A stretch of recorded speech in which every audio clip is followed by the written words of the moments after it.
Story audio book please subscribe. Tiger king की डरपोक queen. Episode 11 to 15। उन गुंडों में से एक गुंडा जो शेजी के पास आ रहा था और जीज ही शेजो को छूने वाला था, वैसे ही एक जोरदार आवाज के साथ वो आदमी नीचे जमीन पर गिरा हुआ था। शेजी अपनी आंखें खोल के देखती है तो उसका मुंह खुला का खुला रह गया। शेजी ने अपना सर ऊपर करके देखा तो उसका चेहरा खुशी और हैरानी से भर गया। बात करें तो शेजी के पीछे वीरेंद्र खड़ा हुआ था, जो इस वक्त किसी हीरो से कम नहीं लग रहा था। जब ही पीछे से वीरेंद्र और राजीव शेजी के सामने आते हैं और वीरेंद्र शेजी को देखते देखते नीचे बैठता है, शेजी तो बस उसकी आंखों में ही खोई हुई थी। वीरेंद्र अपने हाथ से शेजी का मुंह बैंड करता है और उसकी रस्सी खोलने लगता है। शेजी को तो डे से ये सब सपना ही लग रहा था। जब ही पीछे से आवाज आती है, कौन हो तुम दोनों? अगर अपनी खैरियत चाहते हो तो यहाँ से भाग जाओ, वरना अपनी जान से हाथ धोना पड़ेगा। उसकी ये बात सुनते ही शेजी अपने सेंस में आती है और वीरेंद्र के पीछे देखती है, जिससे वो डर के वीरेंद्र की शर्ट पकड़ लेती है। वीरेंद्र शेजी की हालत समझ के शेजी को उठाता है और जहां वो गुंडे बैठे हुए थे वहां ध्यान से बिठाया है और एकदम से गुस्से में मुड़ते हुए उन गुंडों की तरफ देखता है और राजीव और वीरेंद्र दोनों अपनी हाथ की आस्तीन फोल्ड करने लगते हैं। जब ही उनमें से एक आदमी आगे आता है, जैसे ही वो वीरेंद्र के पास पहुंचता है उसी टाइम वो उड़ता हुआ पीछे जाकर गिरता है। शेजी तो अपना मुंह खोले खोले बबस देख ही रही थी। वीरेंद्र और राजीव आगे आके सबको धोने लगते हैं, जैसे वॉशिंग मशीन में कपड़े धुलते हो। वही शेजी का तो गला सूख रहा था, उसने बिना कुछ देखे टेबल पर रखी ड्रिंक को झट से गट गटक लिया।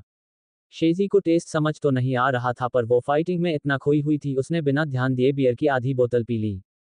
वही राजीव और वीरेंद्र उन गुंडों को बस इतना मार रहे थे जिससे वो अनकॉन्शियस हो गए, क्योंकि वीरेंद्र को पता था शेजी को खून से कितना डर लगता है, जिस कारण वीरेंद्र और राजीव उन्हें हल्के ही मार रहे थे, पर वीरेंद्र का हल्का भी उन्हें इतना भारी लग रहा था जिससे वो उठ ही नहीं पा रहे थे।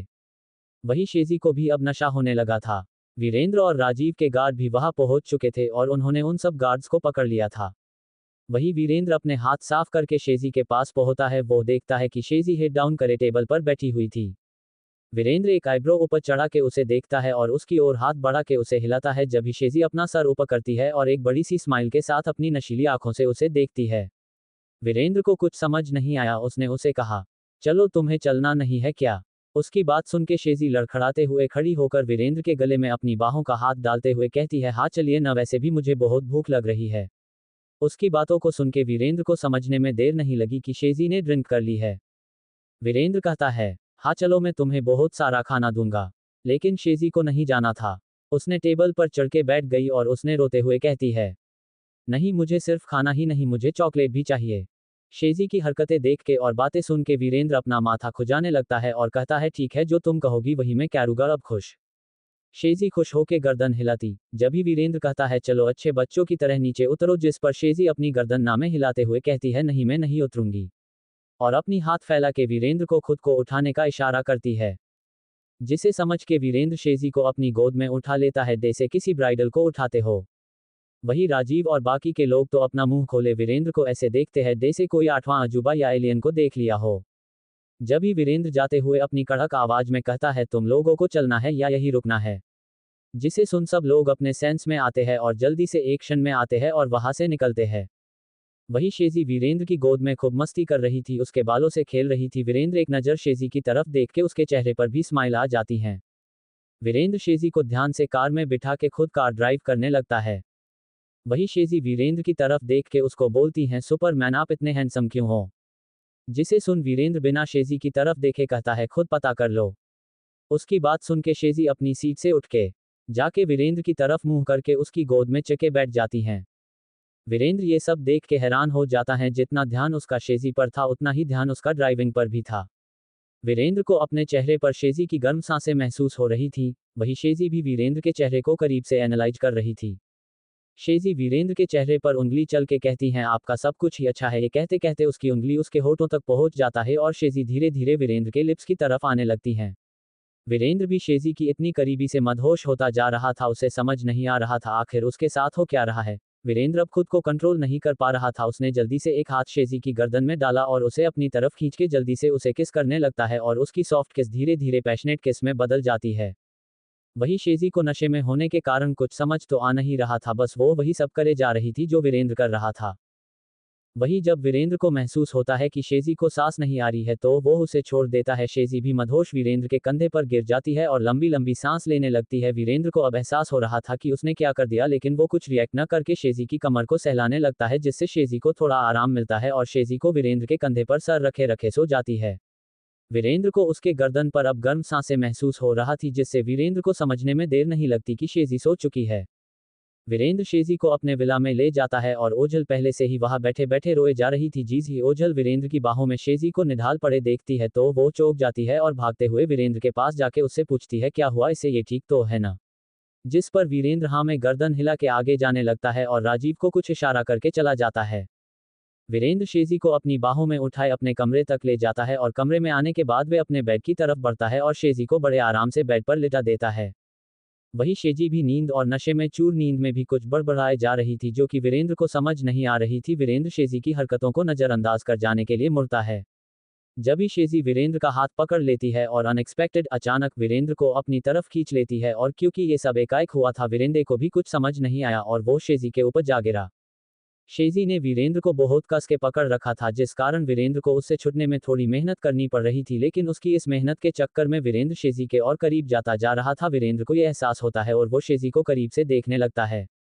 शेजी का चेहरा बिल्कुल किसी 15-16 साल की बच्ची की तरह लगता था। उसकी आंखें बिल्कुल छोटी छोटी थी और हाथ बिल्कुल छोटा सा। वीरेंद्र के हाथ के आगे तो एक बच्चे का हाथ लग रहा था।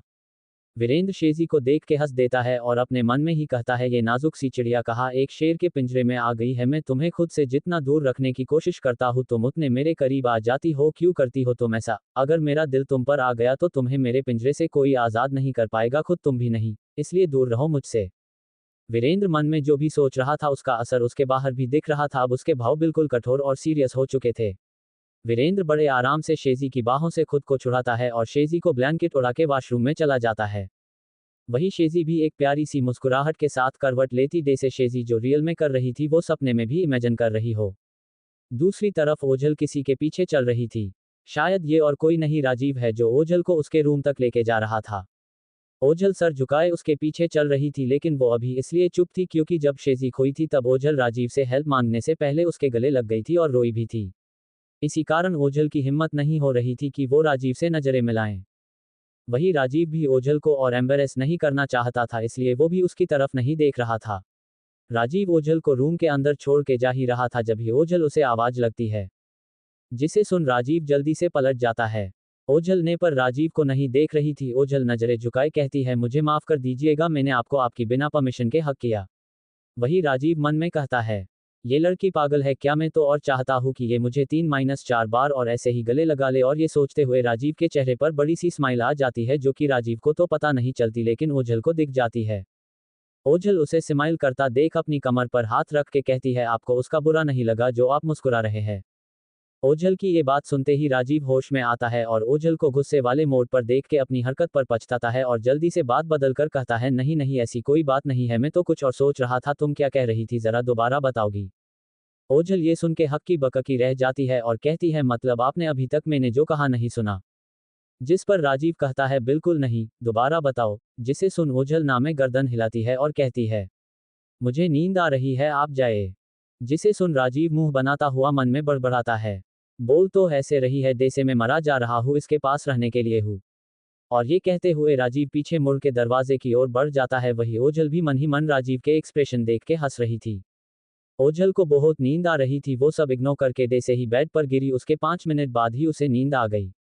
जब ही ओझल के कमरे का गेट खुलता है और राजीव धीरे से अंदर आता है, राजीव ओझल को ऐसे उल्टा सीधा बेढंगे तरीके से सोता हुआ देख के अपना माथा सहलाता है और कहता है ये कोई बच्ची है क्या जो बच्चों की तरह ऐसे उल्टी सीधी सोई हुई है? हद है यार, खुद से ही कहते हुए। पर कोई नहीं, इस बिगड़ल बच्ची को आगे चल के तुझे ही संभालना है। और ये कहते हुए एक प्यारी सी मुस्कान उसके चेहरे पर आ जाती है और राजीव आगे बढ़कर ओझल को अपनी बाहों में भर के उसे बेड पर सही से लिटाता है और उसे सही से ब्लैंकेट उड़ा के लाइट्स ऑफ करके कमरे से बाहर चला जाता है। उसके जाते ही ओझल अपनी आंखें खोलती है और गेट की तरफ देख के मुस्कुराने लगती है और दोबारा आंखें बंद करके किसी गहरी सोच में चली जाती है। अगली सुबह वीरेंद्र और राजीव जल्दी उठ गए थे और लिविंग हॉल में बैठे हुए दोनों अपनी ही सोचों में गुम थे। शायद दोनों ही कल रात की अपने साथ हुई ट्रेजेडी को ही सोच रहे होंगे। जब ही उनका ध्यान एक आवाज अपनी तरफ कोई खींचता है कि ये कोई और नहीं हमारी शेजी ही है। मम्मा, सर दर्द हो रहा है। मम्मा, ये कहते हुए शेजी आंखें बंद किए हुए अपना सर पकड़े कॉरिडोर में आगे की ओर बढ़ रही थी। पूरे मेंशन में इतनी शांति थी कि शेजी की आवाज सबको साफ साफ सुनाई दे रही थी। वीरेंद्र शेजी की तरफ देख के कहता है, शेजी आंखें खोल के चलो वरना गिर जाओगी। शेजी। लेकिन शेजी को तो अपने सर दर्द के चक्कर में तो कुछ सुनाई ही नहीं दे रहा था। ये देख वीरेंद्र ना में गर्दन हिलाता है और शेजी की तरफ बढ़ जाता है इससे पहले कि वीरेंद्र शेजी के पास पहुंचता है। शेजी अपना सर पकड़े पकड़े अम्मी अम्मी पुकार रही थी और वैसे ही उसका पैर लड़खड़ा जाता है और शेजी आगे की ओर गिर जाती हैं और चूंकि वीरेंद्र भी दूसरी सीढ़ी पर ही था इसलिए शेजी सीधा वीरेंद्र के ऊपर गिर जाती हैं। और क्योंकि ये एकाएक हुआ था इसलिए वीरेंद्र भी खुद को संभाल नहीं पाता और शेजी को लेके सीधा फ्लोर पर गिर जाता है। गिरने से शेजी के मुंह से बहुत तेज चीख निकल जाती हैं। अम्मी बचाओ। और वही दूसरी तरफ सब लोग आंखें बड़ी किए और मुंह खोले बीच शोक में उन दोनों को देख रहे थे। शेजी तो गिरने के इतने शौक में थी कि बिना आंखें खोले और ये चेक किए उसे कहीं नहीं लगी हैं, बस रोने लगती हैं और कहती है, अम्मी मैं गिर गई, लाउडली क्राइंग, मेरे हाथ पैर भी टूट गए, हाय मेरी कमर। शेजी वीरेंद्र के ऊपर गिरी हुई थी पर शेजी ऐसे रो रही थी जैसे वो नीचे और वीरेंद्र उसके ऊपर। वीरेंद्र शेजी को ऐसे घूर रहा था जैसे उसे कच्चा चबा जाए। उसकी छोटी छोटी आंखें इतनी खतरनाक लग रही थी जैसे चिल्ला के कह रही हो कहाँ फंसा गया। वीरेंद्र अपनी शांत मगर खतरनाक आवाज में कहता है, अपनी आंखें खोलो। शेजी वीरेंद्र की बात सुन के कहती है, मैं गिर गई और आपको मुझे अब भी डराना मेरे लग गई, और कहते कहते उसके चेस्ट पर अपने छोटे छोटे हाथों से मुक्के मारने लगती है। हालांकि वीरेंद्र को उसके छोटे छोटे हाथों से फर्क तो नहीं पड़ रहा था पर वीरेंद्र शेजी की पचकानी हरकतों से तंग आ चुका था। वीरेंद्र शेजी के हाथ पकड़ लेता है जिससे हैरान होकर आंखें खोलती है। शेजी जैसे ही आंखें खोलती है वैसे ही उसकी आंखें सीधा वीरेंद्र की आंखों से जा मिलती है और शेजी और वीरेंद्र कुछ सेकंड के लिए एक दूसरे की आंखों में खो जाते हैं। वीरेंद्र शेजी की आंखों में आंखें डाले ही कहता है, मेरे ऊपर से उठने का क्या लोगी तुम। जैसे ही शेजी के कानों में वीरेंद्र की आवाज जाती है, शेजी जल्दी से गर्दन झटक के पहले खुद को देखती है और फिर वीरेंद्र को और जल्दी से लखाड़ते हुए उठने लगती है। जब ही शेजी का पैर वीरेंद्र के पैरों में फंस जाता है और धड़ाम से शेजी दोबारा वीरेंद्र के ऊपर गिर जाती है। जब तक ओझल भी वहां आ चुकी थी। ये नजारा देख के सब लोग अपनी हंसी कंट्रोल नहीं कर पाते और हंसने लगते हैं। सबकी हंसी सुन के वीरेंद्र को गुस्सा आने लगता है और वो शेजी के दोनों कंधे पकड़ के उसे अपने साइड करता है और खुद भी खड़ा हो जाता है और शेजी को हाथ बढ़ता है। शेजी वीरेंद्र का हाथ पकड़ के जल्दी से खड़ी हो जाती है, लेकिन जैसे ही शेजी सर उठा के सबको देखती है सब लोग उसे और वीरेंद्र को ही देख रहे थे जिस कारण शेजी दोबारा जल्दी से नजरें झुका लेती है। जब ही वीरेंद्र की आवाज आती है, अगर आप सबका हो गया हो तो ब्रेकफास्ट कर ले। जिसकी बात सुन के सब हमें गर्दन हिला देते हैं। सब लोग डाइनिंग हॉल में आके बैठ जाते हैं। खाने को देख के शेजी मुंह बनाने लगती है और प्लेट में चम्मच घुमाने लगती है जिसे वीरेंद्र अपनी तिरछी नजरों से देख रहा था। जब ही वीरेंद्र शेजी की तरफ बिना देखे पूछते हैं, क्या हुआ, तुम खा क्यों नहीं रही हो। जिसपे शेजी चौंक जाती है और वीरेंद्र की तरफ देख के कहती है, वो करेला, मैं करेला नहीं खाती हूँ। जिस पर वीरेंद्र न में गर्दन हिला के एक नौकर की तरफ देख कुछ इशारा करता है जिसे समझ नौकर जल्दी से किचन में जाता है और 5 मिनट में शेजी के लिए हक्का नूडल्स बना के ले आता है और शेजी के आगे रख देता है। जिसे देख शेजी बहुत खुश हो जाती है और अपनी जीभ होठों पर लीक करके जल्दी से चम्मच उठा के खाने लगती है जिसकी ये हरकतें देख सब हंसने लगते हैं। शेजी सबको गर्दन उठा के देखती पर उसे कुछ समझ नहीं आती जिस वजह से शेजी कंधे उचका के वापस खाने लगती है। जब ही शेजी को कुछ याद आता है और शेजी खाते खाते वीरेंद्र की तरफ देख के कहती है, वैसे आप लोगों ने मुझे कल रात ढूंढा कैसे और रात को क्या हुआ था, मुझे कुछ याद क्यों नहीं है, मैं ये कैसे आई। जिसका सवाल सुनते ही वीरेंद्र को कल की रात याद आ जाती है और ये भी कैसे उसकी और शेजी किस हुई थी, जिसे याद कर वीरेंद्र को खांसी आने लगती है। जिसे देख जल्दी से शेजी पानी वीरेंद्र के आगे करती है और वीरेंद्र पानी लेके पी लेता है। जब ही वीरेंद्र देखता है कि शेजी अभी भी उसे जवाब की उम्मीद में देख रही है, जिसे समझ वीरेंद्र कहता है, हमने तुम्हें सीसीटीवी की मदद से ढूंढा। जिसपे शेजी हमें गर्दन हिलाती है। जब ही शेजी एक और सवाल करती है, लेकिन मुझे किडनैप किसने किया था और क्यों, मेरी किसी से क्या दुश्मनी। वो इतना बोलती ही है जब ही उन लोगों को किसी के दर्द से चिल्लाने की आवाज आती है, जिसे सुन सब एक पल को डर जाते हैं। पर राजीव और वीरेंद्र बिल्कुल नॉर्मल बिहेव कर रहे थे। जब ही वीरेंद्र ने उन सब का ध्यान भटकाते हुए कहता है, तुम्हें जिसने भी किडनैप किया था मैं उसे ढूंढ लूंगा, तुम ज्यादा मत सोचो। जब ही शेजी कहती है, पर मुझे कल रात का कुछ याद क्यों नहीं है। जिसपे ओझल उसे बताती है कि तुमने कल गलती से ड्रिंक कर ली थी जिस वजह से तुमने बहुत हंगामा भी किया। शुक्र है वीरेंद्र सर का जो तुम्हें उन गुंडों से बचाया, मैं तो डर ही गई थी अगर तुम्हें कुछ हो जाता तो। ओझल की बात सुन के राजीव मन में कहता है, बोल तो ऐसे रही है जैसे मैं तो था ही नहीं और मैंने इसकी हेल्प नहीं की, किसी एहसान फरामोश लड़की है और मुंह टेढ़ा करके हम करता है। जिसे किसी ने बड़े अच्छे से नोटिस किया था।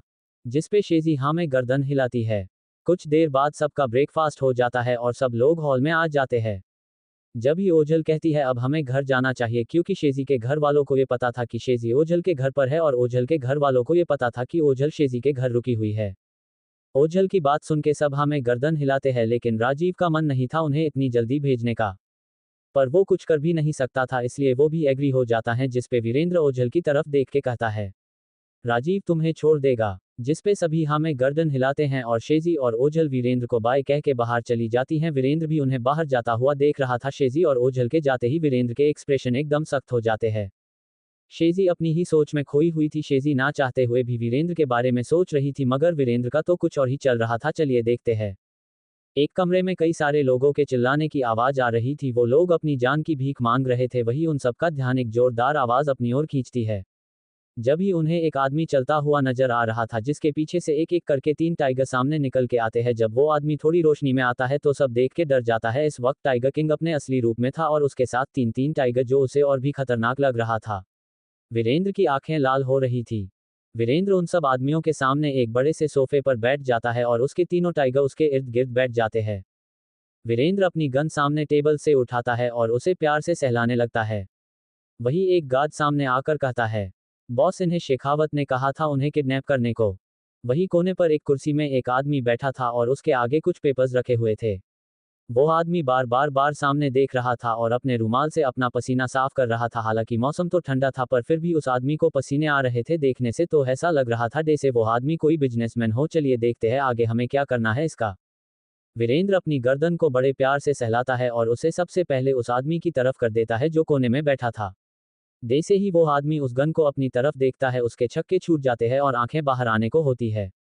जब ही वीरेंद्र वो गन उस आदमी पर से हटाते हुए एकदम से एक गुंडे को शूट कर देता है, जिन्होंने रात को शेजी को किडनैप किया था।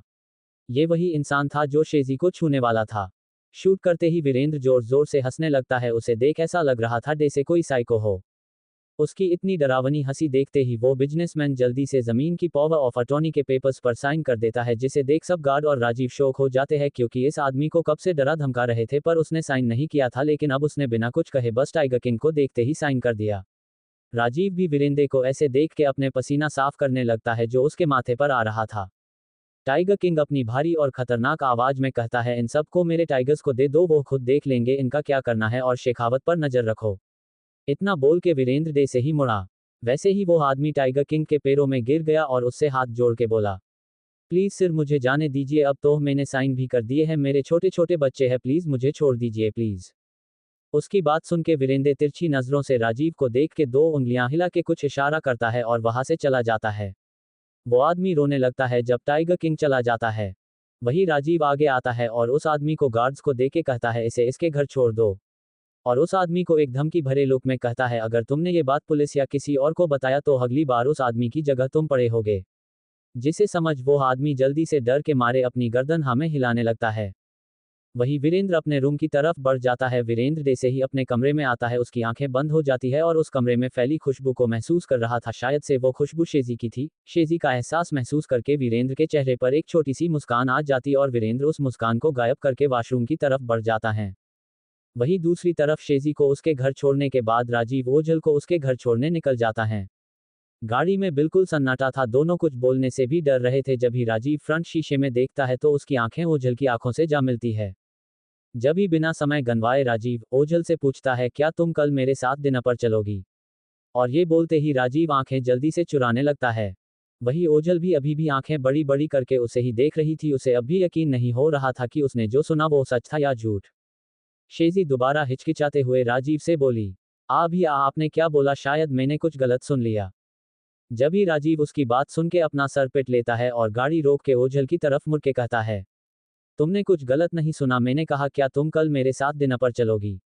और ये बोल के वो ओझल को आस भरी निगाहों से देखने लगता है। ओझल भी राजीव की आंखों में देख के हमें गर्दन हिला देती है। राजीव उसकी बात सुन के कहता है ओ ग्रेट, तो कल तैयार रहना, मैं लेने आ जाएगा, और इतना बोल के दोबारा गाड़ी स्टार्ट कर देता है। जैसे ही ओझल को एहसास होता है कि उसने क्या बोल दिया है, वो मन ही मन में खुद को कोसने लगती है और कहती है क्या जरूरत थी हाथों हाथ जवाब देने की ओझू। वही दूसरी तरफ शेजी को नींद ही नहीं आ रही थी। पता नहीं शेजी अपने किन ख्यालों में खोई हुई थी। दूसरी तरफ वीरेंद्र का भी कुछ सेम ही हाल था। शेजी के घर में हड़कंप मचा हुआ था।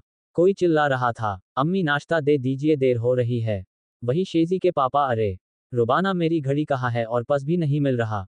वही रुबाना इधर भागते हुए समीर को नाश्ता ला कर देती है और कहती है लो जल्दी जल्दी खत्म करो।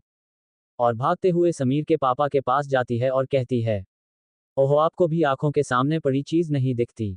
और सामने ड्रेसिंग टेबल पर से उठा के पर्स और घड़ी दे देती है। और जब ही शेजी के पापा रुबान को कंधों से पकड़ के कहते हैं अरे मुझे अपनी बेगम से बात करने का मौका ही नहीं मिलता, इसलिए तुम्हें बहाने से बुलाता हूँ, वरना तुम्हें फुर्सत ही कहाँ मुझसे, 2 पल बैठ के बात कर लो, हमेशा काम काम। इतना कह के वो रुबान को गले लगा लेते हैं। जब ही उन्हें याद आता है कि उन्होंने शेजी को नहीं उठाया। ओहो, ये शेजू अभी तक नहीं उठी है, आप छोड़िए, मैं शेजी को उठा के आती हूँ। ये कह के वो शेजी के कमरे की ओर चली जाती है। जब वो डोर खोलती है तो उनकी आंखें बड़ी बड़ी हो जाती है, क्योंकि सामने शेजी बेड की जगह जमीन पर गिरी हुई थी और पूरी चादर में लिपटी हुई थी, जिस वजह से शेजी दिखाई ही नहीं दे रही थी, बस नीचे से उसके पर झलक रहे थे। शेजी की अम्मी सर पर हाथ रख लेती है और चिल्लाते हुए कहती है अब उठ भी जाओ शेजू। शेजी अपनी अम्मी की आवाज सुन के जल्दी जल्दी खड़ा होने की कोशिश करती है, मगर हो नहीं पाती, जिस वजह से शेजी बच्चों जैसा मुंह बना के अम्मी से बोलती है अम्मी प्लीज उठाए ना, हम फंस गए हैं। जिसकी बात सुन के रूबना उसे चादर से आजाद कर दिया है। वही दूसरी तरफ वीरेंद्र एक सीक्रेट रूम में था, जहां वो सर टिकाए कुर्सी से कुछ सोच रहा था। उसके दिमाग में शेजी ही चल रही थी, मगर जल्दी से वो अपने ख्यालों को झटक के कहता है नहीं, मैं ऐसे ही किसी के बारे में नहीं सोच सकता, मेरी जिंदगी में सिर्फ वही आ सकती। अपने दाहिने हाथ पर ऊपर की ओर टैटू को देख के, इस टाइगर का आधा हिस्सा जिस लड़की के पास होगा वही मेरी जिंदगी में आएगी और मेरा मकसद के मैं और करीब हो जाऊंगा। मगर मुझे ये समझ क्यों नहीं आ रहा कि मैं उस लड़की की तरफ क्यों खींचा चला जा रहा हूँ। क्यों मुझे वो लड़की अपनी तरफ खींचती हैं, आखिर क्यों। और ये कहते हुए वीरेंद्र की आंखें नीली होने लगती हैं। वही दूसरी तरफ शेजी को आंखें भी नीली दिखाई देती हैं, मगर शेजी नहा रही थी, जिस कारण वो अपनी आंखें नहीं देख पाती। शेजी जब नीचे तैयार होके आती है तो देखती है ओझल पहले से ही नीचे बैठी हुई थी। जैसे ही शेजी नीचे आती है, ओझल उसे देख के कहती है आओ महारानी, ऐसा लगता है बस मैं अकेली ही सारी जिम्मेदारी निभा रही हूँ, तुझे तो कोई टेंशन है ही नहीं। डांस क्लास के लिए सामान लेने जाना है, म्यूजिक सिस्टम, आउटफिट और भी बहुत सारी चीजें लेनी जानी है, सब में ही देखो। शेजी अपनी जीभ दांतों में दबाते हुए कहती है सॉरी यार, चल जल्दी नाश्ता करते हैं, फिर सामान लेने चलते हैं। सब लोग बस उन दोनों की बकबक ही सुन रहे थे। शेजी और ओझल दोनों अपना बैग उठाती है और भागते हुए सबको कहती हैं खुदा हाफिज अम्मी अब्बू, हम जा रहे हैं, लेट हो सकता है। और किसी की बात बिना सुने बाहर की तरफ भाग जाती हैं। सब बस उन्हें ही देख रहे थे। रुबाना जी ना में गर्दन हिलाती है और कहती हैं इसका कुछ नहीं हो सकता। और फीमेल वही शेजी और ओझल दोनों स्कूटी पर सवार चल दी करोल बाग डांस क्लास के लिए जरूरी सामान लेने। शेजी और ओझल एक शॉप पर जाती है जहां म्यूजिक सिस्टम मिलते थे। वही घूमते घूमते शेजी को एक म्यूजिक सिस्टम बड़ा पसंद आता है। जब शेजी इसका रेट पूछती हैं तो उसका रेट दुकानदार 8,000 रुपये बताए, जिसे सुन के शेजी का मुंह खुला का खुला रह जाता है। शेजी दुकान वाले से झगड़ा करना शुरू कर देती हैं और कहती हैं 5,000 रुपये से ज्यादा नहीं दूंगी, मुझे नहीं पता, आपको देना पड़ेगा। शेजी की आवाज सुन के ओझल भी उसकी तरफ बढ़ जाती हैं और जब वो देखती हैं कि शेजी इतनी सी बात के लिए दुकान वाले से झगड़ा कर रही है तो वो अपना सर पिट लेती हैं और शेजी के पास जाके कहती हैं तू पागल है क्या, इतनी सी चीज के लिए कौन लड़ता है, जबकि तेरे पास इतने पैसे हैं, तू ऐसे 10 खरीद सकती हैं। जो सुन के शेजी दांत दिखाने लगती हैं और कहती हैं हाथों पैसे है तो क्या इन लोगों की मर्जी चलने दूं, और फीमेल ये तो गलत है। जिसकी बात सुन के ओझल पैसे निकाल के दुकान वाले को देने लगती हैं और म्यूजिक सिस्टम उठा के शेजी का हाथ पकड़ के दुकान से बाहर निकल जाती हैं। अचानक ओझल का फोन बजने लगता है, जिसे देख के ओझल कुछ सोचने लगती हैं, क्योंकि कॉल अननोन नंबर से था। फिर कुछ सोच के ओझल फोन उठा लेती हैं। जब ही दूसरी तरफ से राजीव की आवाज आती है हेलो, जिसे सुन ओझल जम सी जाती हैं और कुछ जवाब नहीं दे पाती। ओझल की आवाज ना आने पर राजीव दोबारा कहता है हेलो ओझल, तुम्हें याद है ना कि हमें आज मिलना है। जिसे सुन ओझल अपने सेंस में आती हैं और कहती हैं ये तो मैं भूल ही गई थी, मैं आज नहीं आ पाऊंगी, मैं शेजी के साथ शॉपिंग करने आई हुई हूँ। जिसे सुन राजीव गुस्सा होके कहता है मुझे नहीं पता, तुम्हें आना होगा, मैं तुम्हें पिक करने आ रहा हूँ। जिस पर ओझल शेजी की तरफ देख रही थी जो आइसक्रीम खाने में मगन थी। ओझल कहती है नहीं आप मत आओ, मैं खुद आज जॉगी टाइम और वेन्यू बता दो। जिस पर राजीव उसे जगह बता के फोन काट देता है। Please like subscribe.